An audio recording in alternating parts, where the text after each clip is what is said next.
অন্নপূর্ণা যোজনায় 1,20,00,000-এর বেশি দিদি আর বোনের নামকে আমরা নথিভুক্ত করতে পেরেছি। আগামীকাল আমরা 3,000 করে টাকা অ্যাকাউন্টে ট্রান্সফার করব।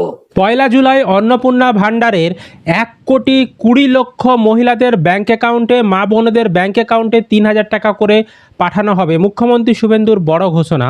এছাড়াও যারা সবাই আবেদন করেছিলেন সবাই কিন্তু 1 জুলাই টাকা পাবেন না। স্ক্রুটিনি করার পর অনেকের নাম কিন্তু সংযুক্ত করা যায়নি বা অনেকের নাম কিন্তু বাদও গেছে বা তাদের নাম পরবর্তী ভেরিফিকেশনের জন্য আটকে রয়েছে, তাদের টাকা ঢুকবে না। মোটামুটি 30 লক্ষের মতন ধরে নিন তারা টাকা পাচ্ছে না।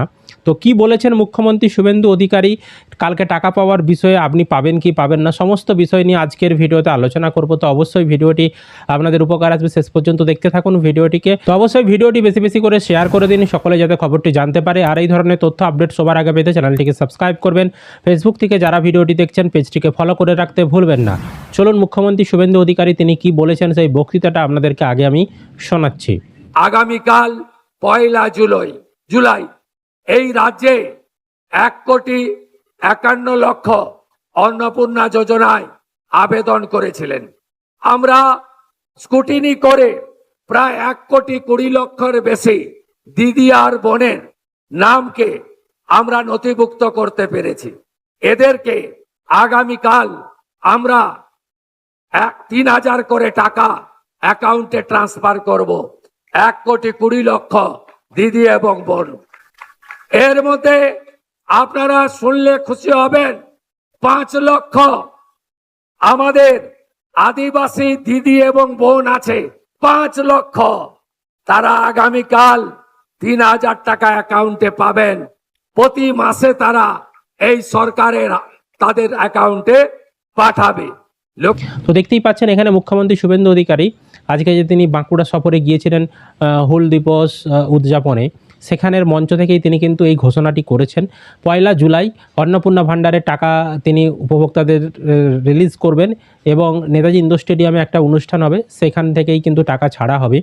এবং উনি যেটা বললেন যে 1,50,00,000 উপভোক্তারা আবেদন করেছে, তাদের মধ্য থেকে স্ক্রুটিনি করে মানে ওই ভেরিফিকেশন করে যাচাই বাছাই করে 1,20,00,000-এরও বেশি উপভোক্তা তারা অন্তর্ভুক্ত হয়েছেন, অন্নপূর্ণা ভান্ডারের যোগ্য হয়েছেন। তাদের ব্যাংক অ্যাকাউন্টে কালই কিন্তু টাকা পাঠানো হবে। কাল অর্থাৎ 1 জুলাই 3,000 টাকা করে তাদের ব্যাংক অ্যাকাউন্টে ঢুকে যাবে কাল থেকে। কালকেই তিনি সেই টাকাটা ছাড়বেন। তাহলে কতজন টাকা পাচ্ছে না, মোটামুটি হিসাব ধরে নিন ওই 30 লক্ষের মতন এখন কিন্তু টাকা পাচ্ছেন না। তাহলে এই 30 লক্ষ উপভোক্তা এরা কবে টাকা পাবে? আর কি টাকা ভবিষ্যতে ছাড়বে না? দেখুন এই যে 30 লক্ষ টাকা পাচ্ছে না, তাদের টাকা না পাওয়ার অনেকগুলো কারণ থাকতে পারে। হয়তো তাদের এখনও স্ক্রুটিনি হয়নি, সবারই হয়তো স্ক্রুটিনি করে উঠতে পারেনি, তাদের হয়তো ভেরিফিকেশন এখনও বাকি রয়েছে, সেই কারণে তারা টাকা পাবে না। এছাড়াও তাদের কোনো আবেদনে ভুল ছিল, বা অন্নপূর্ণা ভান্ডারের যে শর্ত দেওয়া ছিল সেই শর্তগুলো তারা পালন করেননি, সেই কারণে হয়তো তারা টাকা পাবেন না। তো অনেকগুলি কারণ রয়েছে। তার মধ্যে আপনার ক্ষেত্রে যেটা আপনি করেছেন, যদি ভুল আবেদন করে থাকেন, ফর্ম ফিল আপে ভুল করে থাকেন, তাহলে পাচ্ছেন না, বা শর্ত যদি পালন না করেন তাহলেও পাচ্ছেন না। আর হয়তো আপনার ভেরিফিকেশন এখনও শুরুই হয়নি, সেই কারণে আপনি পাচ্ছেন না। তাহলে কাল যদি আপনি টাকা না পান তাহলে কি আর পরবর্তী সময়ে টাকা পাবেন না, আর কি পরবর্তী সময়ে টাকা দেবে না? দেখুন আমার যেটা ব্যক্তিগত মতে বলছে, কালকে টাকা দেওয়ার পরে হয়তো আবারও ভবিষ্যতে পরবর্তী সময়ে টাকা ছাড়বে। কালই যে টাকা দেওয়া শেষ হয়ে গেল তা কিন্তু নয়, মানে আরও অনেক উপভোক্তা যদি বাকি রয়ে যায় তাদেরকেও কিন্তু টাকা দেওয়া হবে। তার কারণ হচ্ছে মুখ্যমন্ত্রী শুভেন্দু অধিকারী তিনি কিন্তু এই অন্নপূর্ণা ভান্ডারের জন্য সময় বরাদ্দ করেছিলেন 3 মাস। ঠিক আছে, এই ধরুন 1 মাস আরে হচ্ছে, তো এখনও অনেক সময় বাকি রয়েছে। সেই সময়ের মধ্যে যারা আবেদন করবে, অনলাইনে আবেদন করবে, তাহলে তাদের কি আর টাকা দেবে না? নিশ্চয়ই দেবে।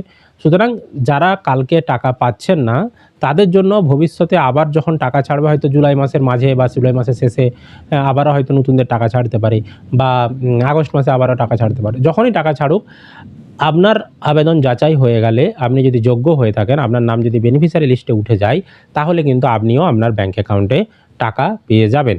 বুঝতে পারলাম?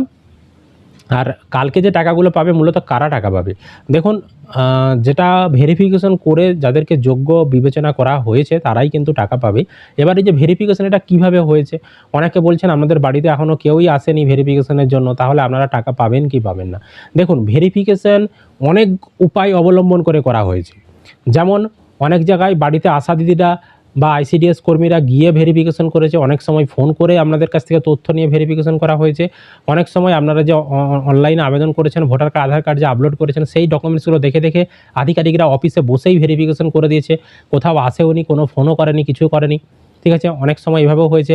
এছাড়াও আবার একটা শোনা যাচ্ছে, লাস্টের দিকে শোনা গেছে নাকি যে এআইয়ের মাধ্যমেও নাকি কিছু কিছু ভেরিফিকেশন করা হয়েছে, কতটা সঠিক সেটা আমি জানি না এআইয়ের মাধ্যমে ভেরিফিকেশনের বিষয়টা, তবে এরকমও শোনা গেছে যে এআইয়ের মাধ্যমেও নাকি এআই ইমপ্লিমেন্ট করা হয়েছে, তাদের মাধ্যমেও নাকি ভেরিফিকেশন কিছু কিছু হয়েছে। ঠিক আছে, বোঝাতে পারলাম। সুতরাং আপনার বাড়িতে যদি ভেরিফিকেশন নাও আসে, হ্যাঁ, তা সত্ত্বেও আপনি কিন্তু 1 জুলাই টাকা পেতে পারেন, কারণ আপনার ভেরিফিকেশনটা হয়তো অফিস থেকে করে দিয়েছে, আপনি সেটা জানেন না, আর জানার কোনো উপায়ও নেই যে অনলাইনে আপনি স্ট্যাটাস চেক করবেন, দিয়ে বুঝতে পারবেন আপনার ভেরিফিকেশনটা হয়েছে কি হয়নি, সেটা আপনারা জানতে পারবেন না। একমাত্র অফিসের কাছেই তাদের ডাটা রয়েছে, কাদের কাদের নামগুলো অ্যাপ্রুভ হয়েছে, তাদের এক্সেল শিট বানানো রয়েছে, সেটা বলতে পারবে যে ওই ব্লকের কারা কারা উপভোক্তারা টাকা পাবে, সেটা একমাত্র বিডিও অফিসই বলতে পারবে। বুঝতে পেরেছি। আর পরবর্তী সময় হয়তো স্ট্যাটাস চেকের ব্যবস্থা করবে সরকার, আপাতত এখনও করেনি। সুতরাং আপনাদেরকে অপেক্ষা করে থাকতেই হবে 1 জুলাই। দেখাই যাক টাকা ছাড়ার পরে আপনাদের ব্যাংকে টাকা ঢোকে কিনা। যদি 1 জুলাই টাকা না ঢোকে তাহলে বুঝে নেবেন যে আপনার নামটা যে 1,20,00,000 উপভোক্তা সেই লিস্টে আপনার নাম নিশ্চয়ই ছিল না, তাই আপনি টাকা পেলেন না। ভবিষ্যতে যখন আবার টাকা ছাড়বে যাচাইয়ের পর আপনি কিন্তু টাকা পেয়ে যাবেন। সুতরাং এখন আপনাদের কোনো কিছু করার আর উপায় নেই, আপাতত ওয়েট করে থাকা ছাড়া, কারণ যা লিস্ট তৈরি করার সেই লিস্ট কিন্তু তৈরি করা হয়ে গেছে। 29 তারিখ মধ্যরাত পর্যন্ত সমস্ত লিস্ট তৈরি হয়ে গেছে, একদম বেনিফিশিয়ারি লিস্ট, কারা কারা টাকা পাবে সমস্ত কিছু রেডি হয়ে গেছে। ঠিক আছে, এবার শুধুমাত্র অপেক্ষা করতে হবে। বুঝতে পারলাম। তো কাল যখনই টাকা ছাড়বে সেই ভিডিও আপনাদেরকে দেবো, কারা পেলো কারা পেলো না, বা পরবর্তী কী নির্দেশ দেওয়া হয়েছে, সমস্ত বিষয় নিয়ে আমরা আলোচনা করব। তো অবশ্যই এই ধরনের লেটেস্ট আপডেটগুলো সবার আগে পেতে চ্যানেলটিকে সাবস্ক্রাইব করে রাখবেন। ফেসবুক থেকে যারা ভিডিওটি দেখছেন পেজটিকে ফলো করে রাখতে ভুলবেন না।